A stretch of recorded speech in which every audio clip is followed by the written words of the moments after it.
రామకృష్ణ గారు KCP industries పెట్టి, మన యొక్క ముల్లపూడి రవిచంద్ర ప్రసాద్ గారు ఆంధ్ర షుగర్స్ పెట్టి హైదరాబాద్లో, ఇప్పుడు రఘు గారు వీళ్ళందరూ కూడా చదువుకున్న స్కూలు హైదరాబాద్ పబ్లిక్ స్కూల్, దాని యొక్క వ్యవస్థాపకులు ఆయన.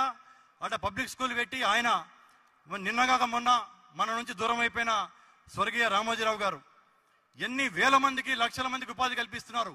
దాంట్లో మన వారి శాతము 2, 3, 5% కంటే ఉండదు. అంటే సమాజానికి మనం ఏం చేస్తున్నాం అని చెప్పడంలో భాగంగా ఇవన్నీ చెప్పడం జరుగుతూ ఉంది. ఈ యొక్క సమావేశాల తర్వాత ప్రపంచంలో ఉన్న కమ్మవారందరినీ కలుసుకోవడం జరుగుతుంది. ఒక తీర్మానంలో భాగంగా 2030 వరకు, అంటే రాబోయే 5.5 సంవత్సరాల్లో ప్రపంచంలో కమ్మవారి జనాభా 2,10,00,000 మంది. అంటే సరాసరి భారత జనాభాలో 1.5% కమ్మవారి జనాభా ఉంటుంది. వీరి అందరి యొక్క సమగ్ర సమాచారాన్ని ఈ యొక్క కేజీఎఫ్ సేకరిస్తూ ఉంటుంది. సేకరించి దాంట్లో ఎవరికైతే అవసరాలు ఉంటాయో వారందరికీ నిరంతరం సేవగా ఉంటూ, బడుగు బలహీన వర్గాలుగా ఉన్న, వెనుకబడిన ఉన్న వారందరినీ పైకి తీసుకొస్తూ మన సమాజంతో పాటు ఇతర వర్గాలకు కూడా మేలు చేయడానికే ఈ కేజీఎఫ్ తోడ్పడుతుందని చెప్పేసి సగర్వంగా మీ అందరి ముందు చెప్తా ఉన్నాను.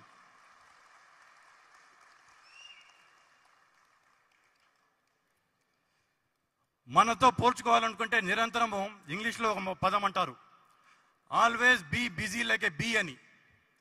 అంటే తేనెటీగ లాంటి కష్టపడే గుణము ఉండటం మంచిది అని చెప్పేసి అంటారు.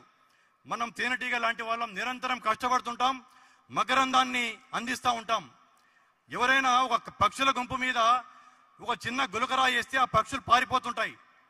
అలాగే ఆ వ్యక్తి, ఆ యొక్క పోకిరి ఒక తేనెటీగల తుట్ట మీద రాయడానికి భయపడతా ఉంటాడు. ఎందుకంటే ఆ తేనెటీగలు ఇతని తరుముతాయి కాబట్టి. కమ్మవారందరూ కూడా ఐక్యమత్యంగా ఉండి ఇట్లాగే ముందుకి ఇంకా మన యొక్క సమాజం కొన్ని రంగాల్లో వెనుకబడతా ఉంది. ముఖ్యంగా రాజకీయ రంగంలో వెనుకబడతా ఉన్నాం.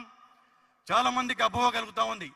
ఎన్టీ రామారావు గారు టీడీపీ ఆవిర్భవించిన తర్వాత కమ్మవారు ముందంద వేశారు అని చెప్పేసి స్వర్గీయ మనందరం గర్వంగా పిలుచుకునే నందమూరి తారక రామారావు గారి కంటే ముందు కూడా ఒకానొక సందర్భంలో ఉమ్మడి ఆంధ్రప్రదేశ్లో 59 మంది ఎమ్మెల్యేలు కమ్మవారు ఉన్నారు. ఈరోజు ఆ సంఖ్య తగ్గిపోతూ ఉంటుంది. అన్ని రంగాల్లో ఎవరికి ఏ సిద్ధాంతాలు నచ్చితే వారు ఆ యొక్క రాజకీయ రంగంలో ఎన్నుకోవచ్చు. అందరికీ ఈ కేజీఎఫ్ తోడ్పాటు అందిస్తే ఎంకరేజ్ చేస్తుందని చెప్పుకుంటూ ఇంకా చాలా విషయాలు ఉన్నాయి. రేపు మరి ఇంకోసారి మనకి 2 రోజుల సమావేశం. ఈ 2 రోజుల సమావేశంలో మరి ఇంకొకసారి మనం మాట్లాడుకుందాం.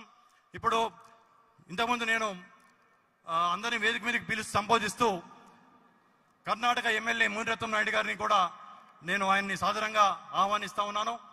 కర్ణాటకలో నుంచి ఎంత ఉత్సాహం ఉందంటే, నేను పెద్దలు మన యొక్క అన్న మాజీ మంత్రివర్యులు కట్టా సుబ్రహ్మణ్యం నాయుడు గారిని కలిసి, అన్న ఇట్లా ఒక ప్రపంచ వేదిక ఏర్పాటు చేసుకొని ప్రపంచ మహాసభలు పెట్టాలనుకుంటున్నామని చెప్పేసి చెప్పినప్పుడు ఆయన అన్నారు, ఓకే తమ్ముడు ఎప్పుడు వస్తావు నువ్వు అని. కర్ణాటక రాష్ట్రం నలుమూల నుంచి కమ్మ సంఘాలు అందరినీ పిలిచి, పెద్దలందరినీ పిలిచి అతి బ్రహ్మాండమైన మీటింగ్ అరేంజ్ చేసి నన్ను అక్కడ స్వాగతించి నాతో మాట్లాడించుకున్నారు. ఆయనకి మరొకసారి ధన్యవాదాలు తెలుపుతా ఉన్నాను. అంటే దాతృత్వం మన యొక్క రక్తంలో ఉంది, కష్టపడే తత్వం మన యొక్క రక్తంలో ఉంది. కర్ణాటక నుంచే కాకుండా తమిళనాడు నుంచి కూడా చాలా మంది వచ్చారు. స్వర్గీయ ఆర్కాట్ వీరాస్వామి గారి యొక్క అబ్బాయి కళానిధి వీరాస్వామి గారు ఇప్పుడు ప్రెసిడెంట్ ఎంపీ, ఆయనకు కూడా మనందరం ఆయన్ని స్వాగతం పలుచుకోవాలి. తమిళనాడు నుంచి ఎక్కువ మంది వచ్చారు, ఆంధ్ర నుంచి వచ్చారు, అమెరికా నుంచి, ఇంతమంది చెప్పినట్టు అన్ని దేశాల నుంచి వచ్చారు.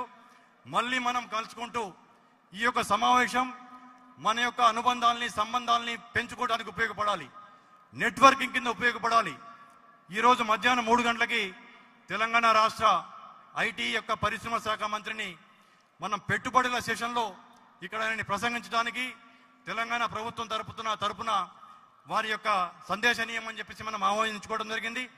రేపు వ్యవసాయ రంగంలో జరగబోయే సమావేశంలోతో పాటు ముగింపు సమావేశానికి మన యొక్క నాయకులు మంత్రివర్యులు తుమ్మల నాగేశ్వరరావు గారిని కూడా మనం ఆహ్వానించుకోవడం జరిగింది. అలాగే సినిమా రంగం, మీడియా రంగం, వ్యాపార రంగం, పెట్టుబడుల రంగం, అన్ని రంగాల గురించి నిష్ణాతులతో ఇప్పుడు ఈ సమావేశం కాగానే మన యొక్క పద్మవిభూషణ్ మనందరికీ గర్వకారణమైన పుల్లెల గోపిచంద్ గారు, ఎంఎస్కే ప్రసాద్ గారు వారి యొక్క ఆధ్వర్యంలో క్రీడా రంగంలో ఒక సెషన్ ఉంటుంది. దాని తర్వాత లంచ్ బ్రేక్ తర్వాత డాక్టర్స్ హెల్త్ రంగంలో కూడా